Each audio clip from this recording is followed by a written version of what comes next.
नमस्कार। पंचायत सीरीज की इस वीडियो में आपका स्वागत है। मैं हूं पुष्पेंद्र पांडे और आज की अपन वीडियो में पढ़ेंगे पंचायत की जो समितियां होती हैं उनके कार्य कौन कौन से हैं।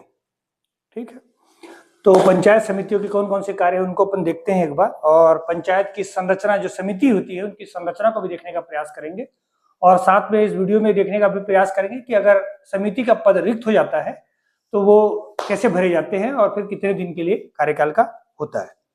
तो आइए देखते हैं पंचायत की समिति। इससे पुराने वाली वीडियो में मैंने पंचायत की समिति कितनी कितनी समिति होती है वो मैंने आपको बता दिया है। ग्राम पंचायत में 5 समितियां हो सकती हैं। कम से कम कितनी समितियां हो सकती हैं, सॉरी अधिक से अधिक कितनी हो सकती हैं, 5 समितियां हो सकती हैं। जबकि जनपद और जिले में कम से कम 5 और अधिक से अधिक 7 समितियां हो सकती हैं। और अगर समितियों की संख्या बढ़ाने की आवश्यकता पड़ती है तो कलेक्टर इस समिति की संख्या कलेक्टर के अनुमोदन से समिति की संख्या बढ़ सकती है, अगर चाहे तो बढ़ा सकते हैं।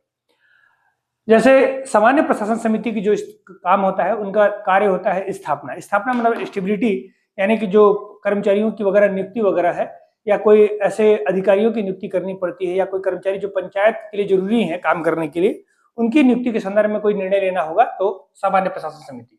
फिर सेवा एवं बजट निर्माण, लेखा, कराधान, वित्तीय मामले, पैसे रुपए का कोई भी मामला होगा वो पंचायत समिति देखती है, सामान्य प्रशासन समिति देखती है। यानी वो बजट कैसे पेश किया जाए, जब बजट पारित हो जाता है तो बजट किन किन विभागों को कितना बजट देना है, आवंटित करना है, और जो आवंटित धन है वो धन का खर्च किया गया है उनका ऑडिट कराना, उनका लेखा परीक्षण कराना, ये सब काम किसका होता है, सामान्य प्रशासन समिति का।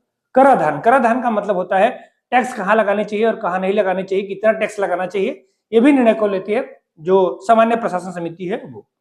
फिर वित्तीय मामले या खाद्य और नागरिक आपूर्ति, जो पीडीएस सिस्टम होता है, यानी जो चावल का वितरण कहाँ किया जाना है, कितना वितरण किया जाना है, स्टॉक कितना रखना है, कितना नहीं रखना है, कितने कितने स्कूलों में मध्याह्न भोजन के लिए चावल का स्टॉक भेजना है, कितने बच्चे हैं, इनके बारे में नागरिक आपूर्ति जो विभाग मतलब ग्राम पंचायत का जो सामान्य प्रशासन समिति होगा वो कार्य देखेंगे। फिर अन्य कोई कार्य जो समिति को नहीं दिए गए हैं, बाकी सारे समितियों को कार्यों का विभाजन कर दिया गया है, मगर ऐसा कोई कार्य जो पंचायत का हो लेकिन किसी दूसरी समिति को नहीं दिया गया है वो कार्य भी कौन करेगा, सामान्य प्रशासन समिति करेगी। फिर शिक्षा एवं स्वास्थ्य एवं समाज कल्याण समिति, सामान्य प्रशासन समिति का जो अध्यक्ष होता है वो जनरली कौन होता है, सरपंच ही होता है। हमारे हमेशा कौन होगा, सरपंच होंगे, और जिसके सदस्य होंगे बाकी समितियों के जो अध्यक्ष होंगे सामान्य प्रशासन समिति के किस रूप में, सदस्य के रूप में काम करते हैं। फिर शिक्षा स्वास्थ्य एवं समाज कल्याण समिति, इसका अध्यक्ष जो होता है वो उप सरपंच होता है अनिवार्य रूप से। शिक्षा का मामला देखते हैं, वो विद्यालयों का निरीक्षण करते हैं, विद्यालय सही परी पर चल रहे हैं कि नहीं चल रहे हैं, विद्यालय में किसी तरह की आवश्यकता तो नहीं है, कोई समस्या तो नहीं हो रही है, विद्यालय में टीचर आ रहे हैं कि नहीं आ रहे हैं, इनका मामला। आंगनबाड़ी, आंगनबाड़ी का मामला ये भी देखता है कि आंगनबाड़ी में बच्चे की पढ़ाई हो रही है कि नहीं, दरिया वरिया मिल रहा है कि नहीं मिल रहा है, उनको सही तरीके से जो आंगनबाड़ी कार्यकर्ताएं हैं वो आ रही है कि नहीं आ रही है। पेंशन, पेंशन यानी जो समाज कल्याण विभाग चूंकि इसके पास भी है तो पेंशन और सामाजिक सुरक्षा का मामला भी कौन देखते हैं, ये वृद्धों को पेंशन मिल रहा है कि नहीं मिल रहा है, विकलांगों को, निराश्रितों को, निःशक्तों को पेंशन प्राप्त हो रहा है या नहीं, इनके बारे में। टीकाकरण, टीका चूंकि आंगनबाड़ी मामला है, आंगनबाड़ी और स्कूल देखते हैं, साथ में स्वास्थ्य वाला मामला भी देखते हैं, ये इनका टीकाकरण सही तरीके से हो रहा है या नहीं। परिवार नियोजन, परिवार को कम करने के लिए प्रचार प्रसार जागरूकता अभियान चलाएंगे। पिछड़े एवं विकलांग सहायता के लिए, पिछड़े वर्गों के लिए और जो विकलांग है, जो दिव्यांग है, उनकी सहायता के लिए भी ये काम करेंगे। स्वच्छता, साफ सफाई के लिए जागरूकता अभियान चलाएंगे। एसटी कल्याण और महिला बाल विकास, जो अनुसूचित जाति एवं जनजाति वर्ग के जो व्यक्ति हैं उनके कल्याण के लिए, उनके लिए जागरूकता वाला अभियान चलाएंगे। और साथ में महिला और बाल विकास के कल्याण के लिए कोई कार्यक्रम है तो उसको, उसके संदर्भ में काम करने का अधिकार किसका होता है, शिक्षा एवं आपका जो है समाज कल्याण समिति का होता है। फिर तीसरा जो होता है निर्माण एवं विकास समिति, इनका काम होता है योजना का निर्माण करना, मतलब जैसे सामुदायिक भवन बनने हैं तो कहाँ बनना है, हैंडपंप कहाँ खुदाना है, विकास कार्य सब कौन करता है, जैसे आंगनबाड़ी का कोई भवन बनना है, पंचायत भवन का निर्माण करना है, या किसी तरह के गोठान का निर्माण करना है तो ये निर्माण एवं विकास समिति देखती है। फिर उनका प्रबंधन भी वही करती है, यानी अगर बन गया तो उनका मैनेजमेंट यानी साफ सफाई करना, लिपा पोती करवाना भी यही करती है। उद्योग एवं विद्युत, कोई छोटा मोटा उद्योग चलाना है या विद्युत की व्यवस्था करनी है, खंभे वगैरह गड़वाने हैं तो उनकी व्यवस्था भी वही करेगा। इनका क्रियान्वयन भी करता है और पर्यवेक्षण का भी कार्य इन्हीं का है।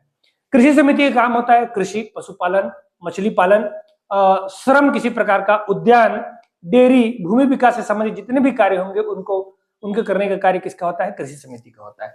और इसके बाद 2019 में एक समिति और बनाई गई थी, उस समिति को कहा गया था गोठान समिति। इनका कार्य था कि गोठान का संरक्षण करना, पशुओं का संरक्षण करना, चारे की व्यवस्था करना, बाउंड्री वाल का निर्माण करना, वहां पानी की व्यवस्था करना। तो पशु संवर्धन और संरक्षण के लिए कौन सी समिति बनी थी? गोठान समिति। ये कितनी समिति थी? 5 समिति हुआ करती थी पंचायत की समितियां। इसके अलावा जो जनपद और जिला पंचायत में अगर देखा जाए तो उनका जो सामान्य प्रशासन समिति का वही काम होता था जो ग्राम पंचायत के है, जैसे स्थापना का काम करना, सेवा, एकीकृत ग्रामीण विकास। इसको ध्यान रखिएगा, एकीकृत ग्रामीण विकास मतलब ये जो जनपद की या जिले का इनके ही माध्यम से जो ग्रामीण विकास का कार्यक्रम होता है, क्योंकि एडीओ में आपके सिलेबस में जुड़ा हुआ है, तो ये सामान्य प्रशासन समिति के माध्यम से संचालित किया जाता था। फिर योजना का निर्माण, लेखा, बजट, कराधान, वित्तीय मामले जो सामान्य प्रशासन समिति हमेशा करती है, बजट का पारित करवाना, बजट को चर्चा करवाना, फिर बजट जब पारित हो जाए तो उसका विभाजन करना, और बजट के पश्चात धन कहाँ खर्च हो रहा है उसके बारे में व्यवस्था बनाना, और साथ में जब धन खर्च हो जाए तो ऑडिट कराने के बारे में भी जिम्मेदारी किसकी होती है? सामान्य प्रशासन समिति। शिक्षा समिति, शिक्षा समिति शिक्षा के बारे में जो भी कार्य होगा जनपद या जिला के भीतर शिक्षा समिति करेगी। प्रौढ़ शिक्षा यानी जो 18 साल से अधिक उम्र के जो लोग हैं और अनपढ़ हैं उनके पढ़ाई लिखाई की व्यवस्था भी कौन करेगी? ये आपका शिक्षा समिति। निःशक्त, निराश्रित और महिला शिशु के लिए, निःशक्त और निराश्रित, निःशक्त उस व्यक्ति को कहते हैं जो विकलांग हो, ऐसे हो, अपंग हो, ऐसे व्यक्ति को निःशक्ति व्यक्तियों के कल्याण के लिए। निराश्रित व्यक्ति के कल्याण यानी जिनके बच्चे न हो या एकल परिवार हो, ऐसे निराश्रित व्यक्ति, विधवा हो, आपका जो है परित्यक्त महिला हो, ये निराश्रित रह जाएंगे, उनके लिए ये काम कौन करता है? शिक्षा समिति। महिला एवं शिशु कल्याण के लिए भी काम यही करते हैं। अनुसूचित जाति एवं जनजातियों की अस्पृश्यता निवारण और उनमें जागरूकता वगैरह, और साथ में उनके कल्याण के लिए जो भी कार्यक्रम रहेगा वो कौन करेगा? शिक्षा समिति। कृषि समिति का काम सिंपल सा है, कृषि, पशुपालन, मृदा यानी मिट्टी से संबंधित कोई भी काम होगा, विद्युत यानी आपका जो है बिजली वगैरह, मत्स्य पालन, खाद और बीज का वितरण सही तरीके से हो रहा है कि नहीं, आयु खाद का वितरण कर रहे हैं कि नहीं, बीज का वितरण कर रहे हैं कि नहीं कर रहे हैं, और वो सुचारू रूप से संचालित किया जा रहा है कि नहीं, ये कृषि समिति का काम। इसके अलावा वृक्षारोपण, पेड़ पौधे लगवाना, प्लांटेशन लगवाना, पशुधन यानी पशुपालन वगैरह करवाना, उनके विकास के लिए उनका टीकाकरण करवाना, उनके स्वास्थ्य का ख्याल रखना, ये कृषि समिति का काम है। संचार और संकर्म समिति, संचार यानी कम्युनिकेशन के बारे में, यातायात, आवागमन, इनके बारे में। लघु सिंचाई का कोई परियोजना होता है तो वो इसी का समिति का काम होता है। जल प्रदाय यानी जो पीने का पानी है वो संचार एवं संकर समिति यानी पानी जो नल लगवाना और पाइपलाइन बिछवाना, टंकी बनवाना, इनका काम है।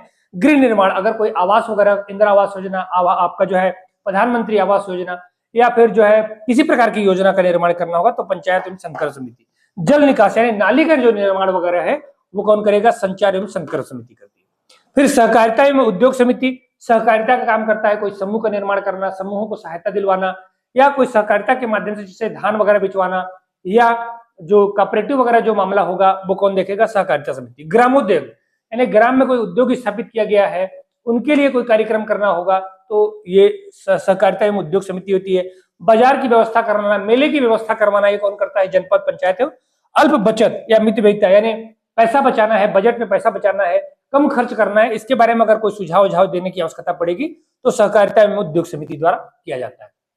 इसके अलावा छठवां जो होता है वन समिति होती है, जो सामाजिक मानकी यानी सोशल फॉरेस्ट्री को जोड़ने का काम करती है, समाज के अन्य वर्गों को भी वनों से जोड़ने का काम करती है, वन संरक्षण का काम करती है, समाज को जोड़कर। ठीक। इसके अलावा लघु वनोपज यानी लघु वनोपज कहने का मतलब है जो चार बीज, महुआ और जो है इमली वगैरह का जो है संग्रहण कैसे हुआ और उनका खरीदी वगैरह होना चाहिए कि नहीं, प्रॉपर तरीके से चल रहा है कि नहीं, तेंदुपत्ता का संग्रहण हो रहा है कि नहीं हो रहा है, ये कौन सा चलता है? लघु वनोपज में, बांस वगैरह। और जो वनारोपण यानी वृक्ष जो वन के भीतर है, वृक्षारोपण अलग है और वनारोपण अलग। वृक्षारोपण गांव के अंदर करवाया जाता है, वनारोपण जंगल में कराया जाता है। फिर स्वास्थ्य एवं महिला बाल विकास समिति, इसमें स्वच्छता का कार्यक्रम होता है, लोक स्वास्थ्य यानी चिकित्सा वगैरह, दवाई वगैरह का वितरण, एनएम वगैरह के मामले में।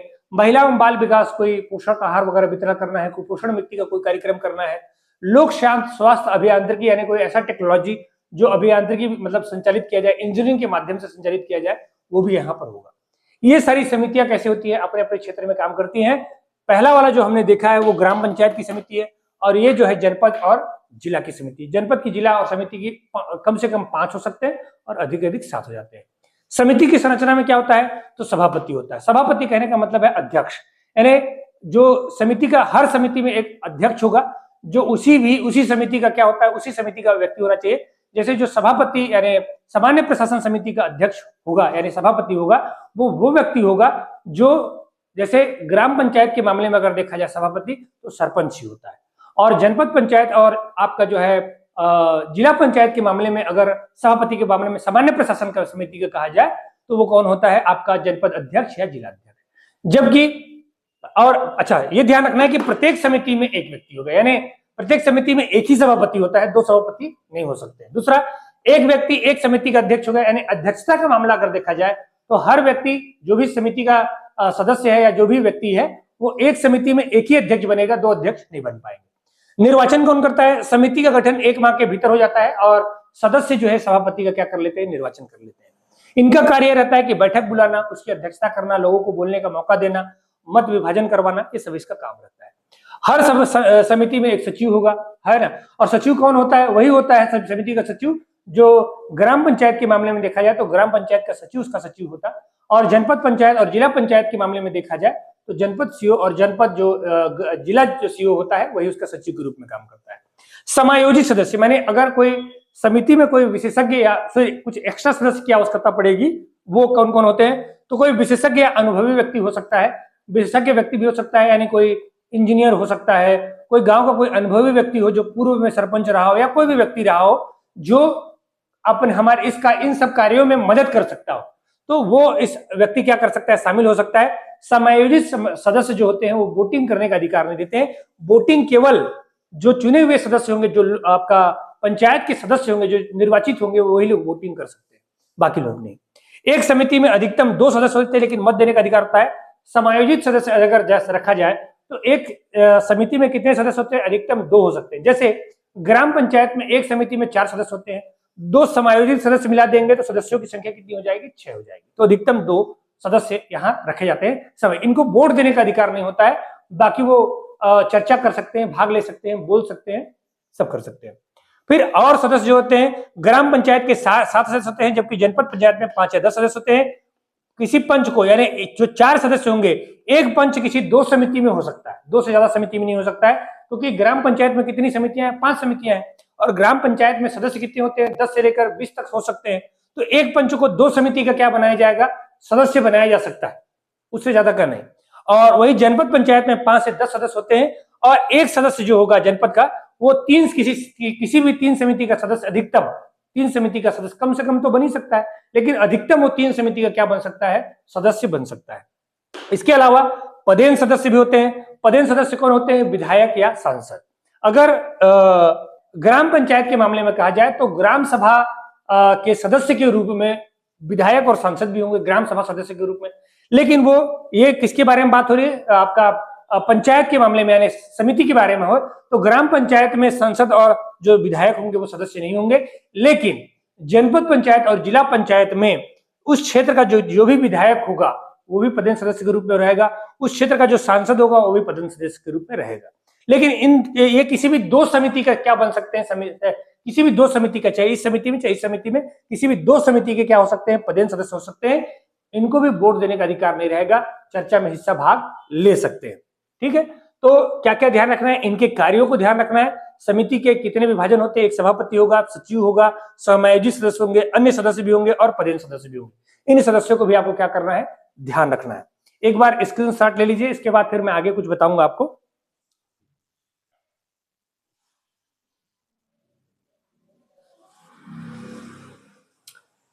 ये जो सदस्य हैं, जो सदस्य यहां पर माने गए हैं, जो संरचना में अगर सदस्यों का पद रिक्त हो जाता है, यानी किसी कोई कंडीशन ऐसा बन जाए कि सदस्यों का पद क्या हो जाए, रिक्त हो जाए, ऐसी स्थिति में क्या करना है उनके बारे में एक बार देख लीजिए। तो अगर किसी व्यक्ति की जो है मृत्यु हो जाती है या किसी स्थिति में पद क्या हो जाते हैं, रिक्त हो जाते हैं, ऐसी स्थिति में क्या कर लिया जाएगा, पद रिक्त हो जाने की स्थिति में वो पद को क्या किया जाएगा, पदों में नए व्यक्ति की नियुक्ति की जाएगी। नए व्यक्ति यानी नए किसी व्यक्ति की क्या की जाएगी, नियुक्ति होगी। ठीक, और इसका जो कार्यकाल रहेगा वो कार्यकाल किस समय का रहेगा, बचे हुए समय के लिए रहेगा। शेष समय जितना भी बचा है बचे समय के अनुसार होगा। यानी कि अगर मान लीजिए जो पंचायत का कार्यकाल 5 वर्ष का होता है, लेकिन अगर मान लीजिए कोई व्यक्ति 2.5 साल में उसकी मृत्यु हो जाती है, तो जो समिति का सदस्य होगा वो कैसा होगा, बचे हुए कार्यकाल के लिए 2.5 साल के लिए होगा, न कि पूरे 5 साल के लिए। तो कार्य क्या होगा, इसके बचे हुए समय अवधि के लिए होगा, और ये जो हमेशा ऐसे ही निर्धारित किया जाएगा कि जो बचे हुए कार्यकाल के लिए इनकी व्यवस्था बनाई जाए। स्थायी समिति की बैठक के बारे में अगर देखा जाए, जो स्थायी समितियां होती हैं उनके बैठक के बारे में बात की जाए तो इसकी जो सूचना होती है वो 3 दिन पहले दी जाती है। कितने दिन पहले जाती है? 3 दिन पहले दी जाती है कि आपको जो है मीटिंग में आना है, सूचना देनी पड़ती है। क्या किया जाता है? सदस्यों को सीधे सूचना भेजकर, यहां पर चिपकाया वगैरह नहीं जाता है। सदस्यों को सूचना देने का तरीका यह है कि सीधे सूचित किया जाएगा, सचिव के माध्यम से या कोटवार के माध्यम से सीधे सूचित किया जाएगा, सूचना भेजी जाएगी। और इसके लिए जो कोरम होता है वो कोरम रहता है कितना? 1/2, यानी जो समिति के सदस्य है, अगर मान लीजिए इस समिति में ग्राम पंचायत की समिति में 4 सदस्य हैं तो कम से कम 2 सदस्य आने जरूरी है, 2 से अधिक सदस्य आने भी जरूरी है, मतलब 3 सदस्य का होना उसमें जरूरी है। 3 सदस्य कम से कम मान लीजिए आप, कितने सदस्य? 3 सदस्य।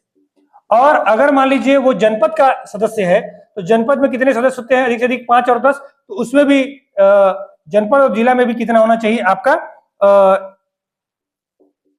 1/2 होनी चाहिए, यानी 50%। अगर 5 सदस्य होंगे तो 3 सदस्यों को बुलाना पड़ेगा, और अगर 10 सदस्य ज्यादा है एक समिति में तो फिर उसके हिसाब से तय करना पड़ेगा।